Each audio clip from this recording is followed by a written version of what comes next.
క్వారీని తొలగించని రైతులు ఆందోళనకు దిగారు. పెద్దపల్లి జిల్లా బొంపల్లిలో రైతులు రహదారిపై బైఠాయించి రాస్తారోకో చేపట్టారు. గ్రామ శివారులో ఎలాంటి అనుమతులు లేకుండా గ్రానైట్ క్వారీ నడుస్తున్నట్లుగా తెలిపారు. రాత్రి సమయంలో బ్లాస్టింగ్ చేయడంతో బండరాలు వచ్చి పొలాల్లో పడి పంట పాడవుతుందని ఆవేదన వ్యక్తం చేశారు. న్యాయస్థానానికి వెళ్లి స్టే తీసుకొచ్చిన క్వారీ యజమానులు బ్లాస్టింగ్లు చేస్తున్నట్టుగా ఆరోపించారు. అధికారులు స్పందించి క్వారీ యజమానులపై చర్యలు తీసుకోవాలని రైతులు డిమాండ్ చేస్తున్నారు. దాదాపు 12 ఎకరాలు ఉంటుంది. అంటే మా కోరి సైడ్ 12 ఎకరాలు, దాదాపు 12 నుంచి 15 ఎకరాలు ఉంటుంది. అది బ్లాస్టింగ్ చేయడం ద్వారా ఈ పొలం అంతా నష్టం అవుతుంది. మాకు కావాల్సింది ఏంటి, అది బ్లాస్టింగ్ బంద్ చేయండి.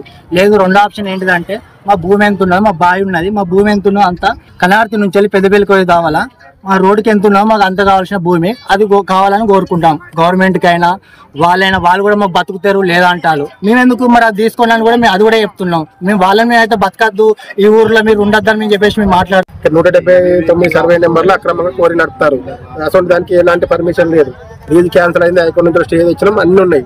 మమ్మల్ని దొంగతనంగా బెదిరిస్తారు, మా పొలాలలో బండలు పడుతున్నాయి, ఆపమంటే ఆపుతారు. మీరెవరు మమ్మల్ని